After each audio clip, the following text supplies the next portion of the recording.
The 2K Sports pregame show.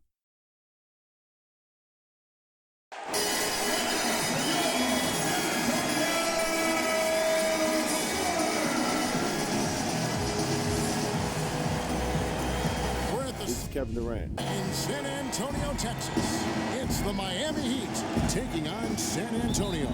Welcome to what should be a great Saturday night for the NBA. With Steve Kerr and Clark Kellogg, this is Kevin Harlan. All fueled up and ready to go. Brought to you by Gatorade. Let's check out who's on the floor. On the court for the Heat, Chalmers and D. Wade are the guards. Dang and McRoberts holding down the forward spots. And it's Bosh in at the center. Dwayne Wade, a Hall of Fame player, I think. Held back by bone bruises and tendonitis in his knees in recent years. By keeping them in good shape and staying in condition, he's been able to find ways to play throughout the season and still be effective. Now Chalmers following the three-point attempt by Tony Parker. And that basket's going to count, folks. Gets the goaltending call right there. He almost got to that shot in time, but not quite. You can't touch the ball once it's on the way down. Earlier, Doris Burke spoke with head coach Eric Spoelstra. And what'd you find out, Doris? I asked him about how his team was going to handle the veterans of the Spurs, and he said there really isn't a whole lot that Duncan and them haven't seen, so you can't surprise them one way or another. Really, it comes down to us being as careful with the ball as they are and being efficient in our possessions. Sounds simple enough, gentlemen. Thank you, Doris. Now Chalmers. Kawhi Leonard missing from long range. Just 5 to shoot. Wade kicks to McRoberts. Kept alive. And he was fouled on the way up. 2 free throws now for him. Miami shooting their first shots from the stripe in this game. And he makes the first. Dwayne Wade over the last 4 years adjusted beautifully to playing off the ball alongside LeBron James, and that was not easy for him. He actually became one of the game's best cutters during that time. Now back to his old ways, playing with the ball in his hands a lot more. Could suit him well. Well, I tell you, he squeezed that orange as tight as he could before that throwdown. Yeah, no way he was going to lose that thing on the way up. You're right, Clark. Better safe than sorry. You got to be sure when you're in traffic. Here's Dang.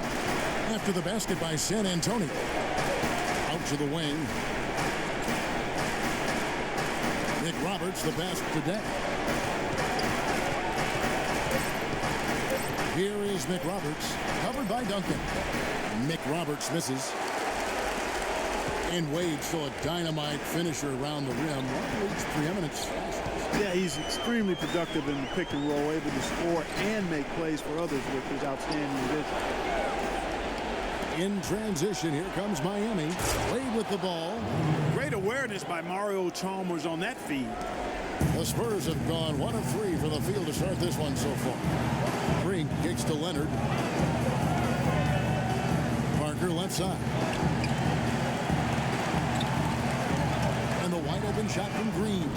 Connects from three-point range. Good open look, and he splashes home the 3. And a little over 2.5 minutes gone here in the first. The drive by Wade, and the shot is good. Wade's got 7 points in the game. Well, some weak defensive coverage there. And I'm pretty sure they didn't plan on starting this game out like that, giving such easy access to the rim. Now here's Parker. Duncan dishes to Green. Wade with it. This past offseason, the Spurs found themselves with a bit of wiggle room when it came to the salary cap. For so long, Kevin, they've been able to only make moves to the draft with minor adjustments, things they really do well, but the flexibility was new to them, and I'm sure they'll take full advantage of it. Well, for the Spurs, who knows what the future holds? It's an aging team, but they do have some players to build around. And so they could have gone in any direction with their cap space. Now here's Leonard. Duncan outside. Back to Leonard. Down to 5 on the shot clock. From deep. Rebound by the Heat. You know, with the Spurs and their offseason options, it's actually going to get more flexible after the end of the 2015 season when they can practically build their entire team from scratch. Almost zero salary commitments for them at the end of the 2015 season. Now that was pretty. That was just a nice looking reverse jam right there. Use the rim, Clark, to protect the ball, I think, too, a little bit. Yeah, did a nice job with it. Yeah, no question, Kevin. Great awareness and terrific finish. Back to Wade. Beyond the arc. And he gets it to go. Wade's got 12 points in the game. So far, so good for them at the offensive end here in the early going. Boy, the field goal percentage is fantastic. Exactly the kind of start they were hoping for. And it's Deng with the rebound. Miami leading by 7.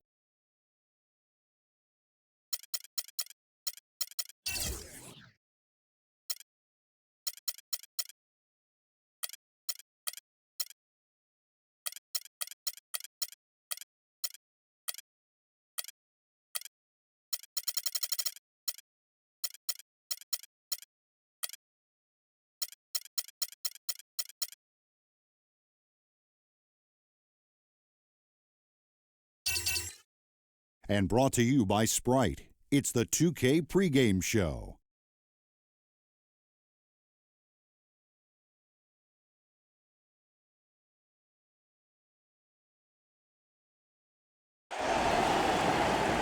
The Indiana Pacers find themselves on the road looking for an interconference win.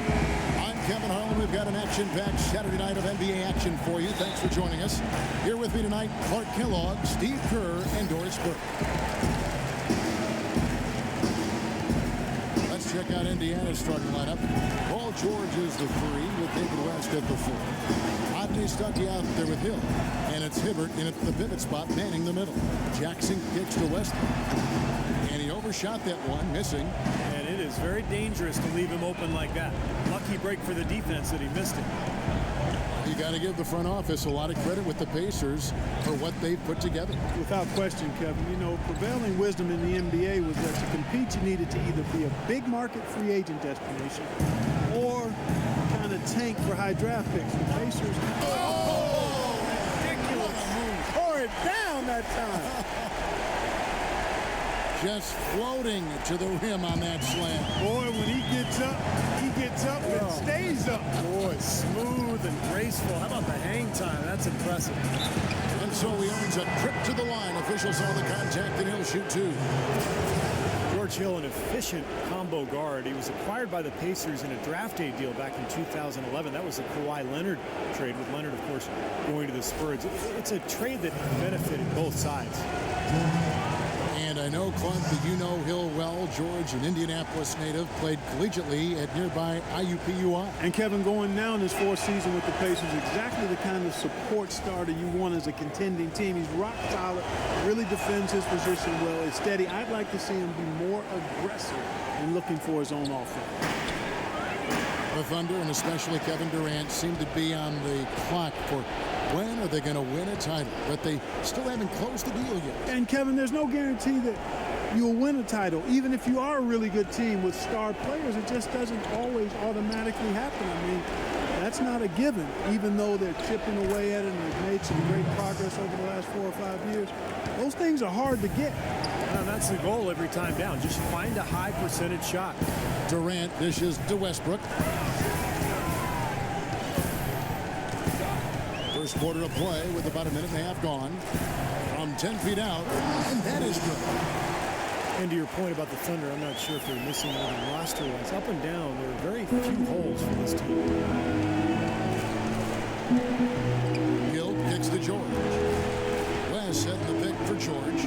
West outside. Stuckey against Jackson. 6 on the shot clock.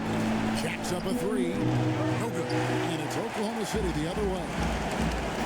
And, you know, going back to what you said about the Thunder, they have the stars and the depth, but maybe adding a few more veterans here and there could help them stay tougher in close games. I think that's the one area they're looking to improve in, more veteran leadership and toughness. And just under 2.5 minutes elapsed here in the first. George with the screen on West. Here's West. Good. The assist goes to Hill. Boy, that was a rugged screen set there, fellas, and the defense didn't even try to go through that one. Jackson passes to Westbrook. Outside Durant.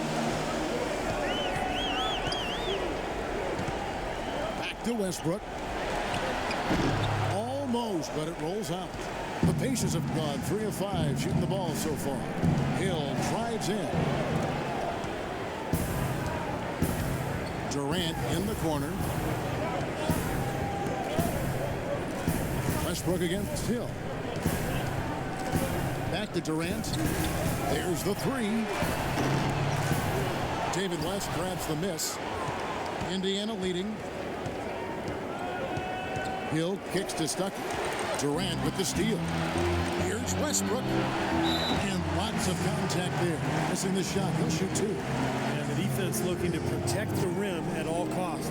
Yeah, I like that. A foul to save the layup. Make him earn it at the line.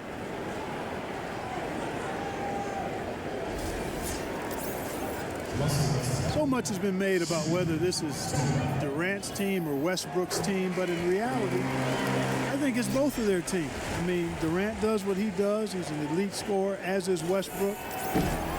They couldn't be the team they are, the Thunder, without both of those guys being excellent and leading the way they do. Catching up on the changes for Oklahoma City. Steven Adams, he's checked in for Perkins. And Anthony Morrow subbed in for Reggie Jackson. You know, when he gets the ball that close to the basket, it's almost an automatic 2 points. Well, the defense has to battle him down there and keep him out of position in the first place. Do your work early. Durant for 3, and he gets it to go. Durant's got himself going with the triple, his first basket of the game.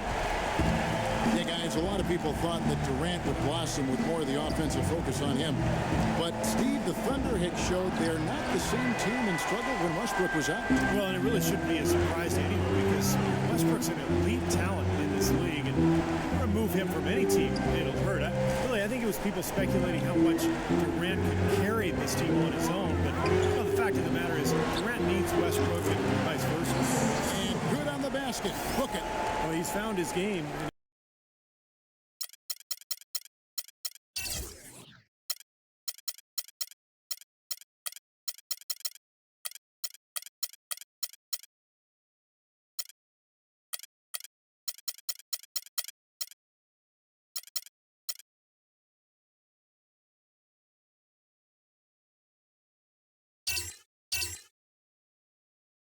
The 2K Sports Pregame Show, sponsored by Sprite.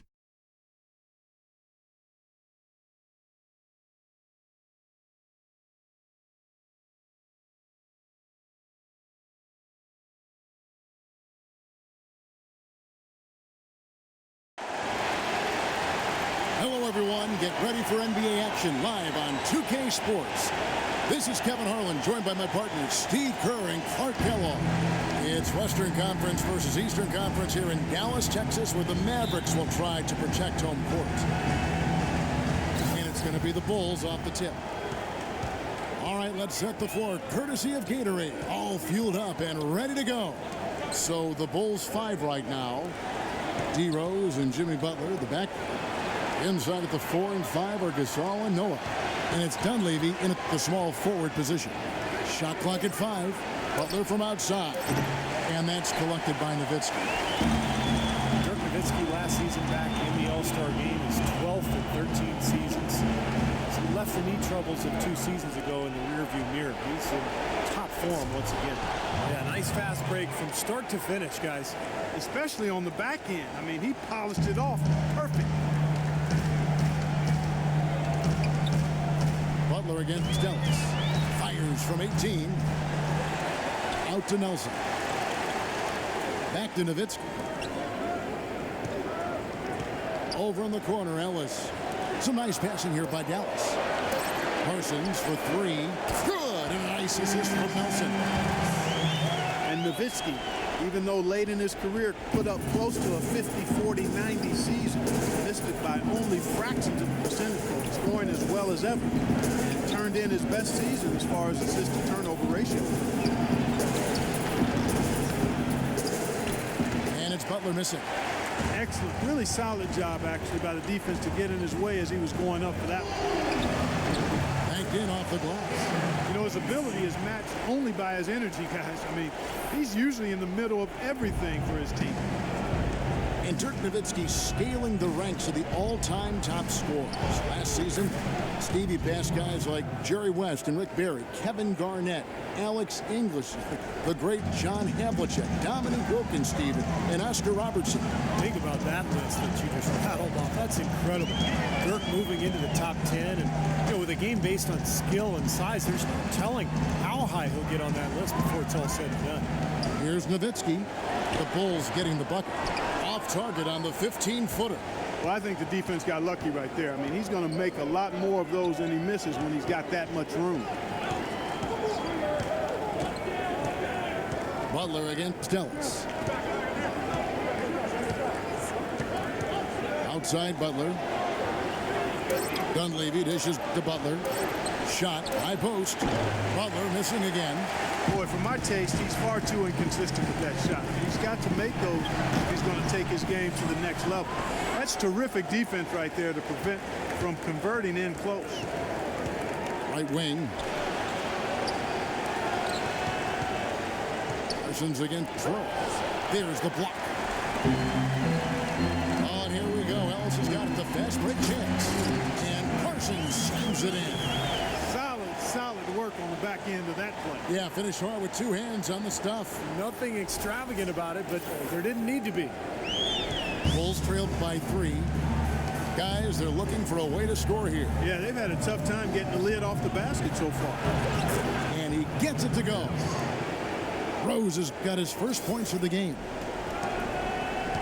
The Mavericks have gone 50% from the field, hitting 3 of 6 since the opening tip. Parsons on the wing. Nelson against Rose. Pass to Nowitzki. A fader. The shot will not go. And Chicago will go the other way with the ball. Here's Rose. Gasol setting the pick for Rose. And the call is going to be, yes, it is, an illegal screen. Yeah, good call there. You could tell he was moving into the defender when he tried to set the screen. Yeah, lowered that shoulder, dipped right into him, too. I mean, he was going to be called on that foul either way. Brandon Wright's checked in for the Mavericks. Harris comes in for Nelson. So Chicago going with an almost entirely new group here. Taj Gibson's checked in for Noah. Mirotic comes in for Pau Gasol. McDermott's checked in for Mike Dunleavy. It's Heinrich in for Derrick Rose. Here's Heinrich after the made shot from Monte Ellis. Here's Mirotic. That's good.